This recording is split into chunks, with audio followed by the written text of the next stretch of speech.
Here's another exclusive clip from Wrestling Reality with Justin LaBar, brought to you by Gladiators of the Cage. Let me go into some of the points to make here, Juice. We'll start with the good for them category.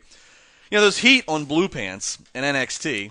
If you have not seen Blue Pants, she is one of the divas in NXT. She wears blue pants, and she's gotten over so far pretty well. But here's the thing: she is apparently not signed like basically everybody else in NXT. She's not signed to an exclusive WWE NXT deal, meaning that she is on NXT regularly on TV, but she is actually still able to take her own independent bookings and conventions and whatever she wants to do. Meaning that, and this is where you've heard me say in the past, guys like Dolph Ziggler, guys like Zack Ryder, you might be better off on the indie scene because you get a lot more paid for you up front because you are the big fish in the smaller pond. You get to keep all your merch. Well, so Blue Pants is basically getting that treatment, and she's getting the WWE TV exposure of NXT. So she's getting more exposure on NXT, which then makes her go over to the indie shows on Saturday and say, "Hey, give me more money because I got more people watching me now and that know who I am. I'm going to raise the exposure and ticket sales of your promotion." So she's just doing tremendous business, relatively speaking here, and apparently there's heat from some of her NXT peers.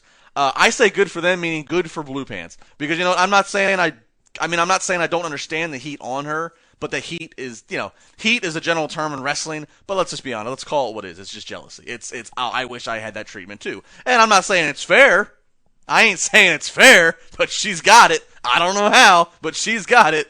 Maybe they don't want to commit to her. Maybe they think, I don't know, this Blue Pants thing's going to go far, so we'll just keep her around for temporary while she's over. And if that's the case, power to her. If she's able to burn the candle on both ends, you can't be mad at her. You got to just say, good for you.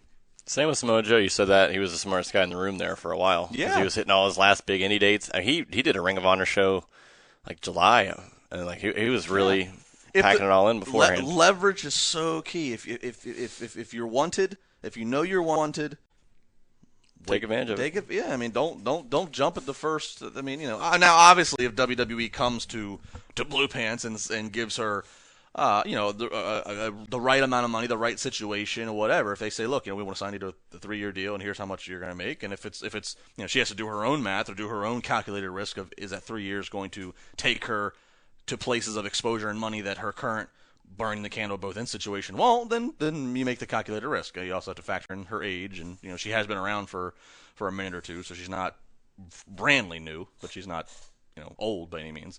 So, but good for her. Continuing on with the good for them, speaking of pants, John Laurinaitis wearing the pants in the Bella Twins family now. John Laurinaitis, if you missed it, yes, the John Laurinaitis, people power, raspy voice, former head of talent relations. John Laurinaitis is engaged to the Bella Twins' mother, Kathy. You've probably seen her on Total Divas many times. Blonde hair lady, nice looking lady for whatever age she is, probably in her 50s. And John Laurinaitis has tied the knot, or is going to tie the knot with her. So he is now the father-in-law of Daniel Bryan, or he will be the father-in-law of Daniel Bryan, and he will be the stepfather of Brie and Nikki. This, again, I got to say, good for John Laurinaitis. This is interesting to me because John Laurinaitis, when he was head of talent relations, and there's archived audio of this on this station. Unfortunately, I don't have the time to dig it up right now. John Laurinaitis has discovered more than one, especially in anywhere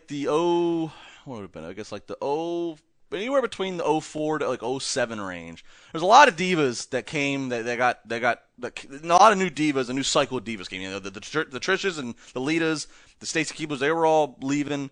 And the Mickie Jameses, we started to get a new crop of divas. We started to get the Kelly Kellys, the Bella Twins, several other ones, Laylas, and more than one. And I think the Bella Twins are in this, and I have audio somewhere on this.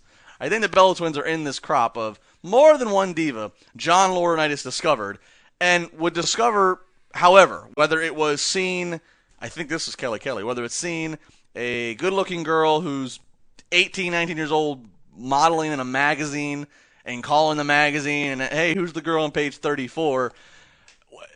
Point is, John Laurinaitis, I think, I said Samoa Joe was the smartest guy in the room back in the summer. Forget the summer. John Laurinaitis might be the smartest guy in the room, period. Period. I hope I see him on Total Divas. You have to. It'll be hilarious. The wedding should be featured on Total Divas. Wow. Look at you. You know what I mean? I mean, this is epic stuff. People power. People power. People power. I mean, nepotism? Maybe, but hey. I mean, John Laurinaitis, so that now is going to make, this is interesting. That means the Bella Twins and Dan O'Brien will now be related to Road Warrior Animal. How about it?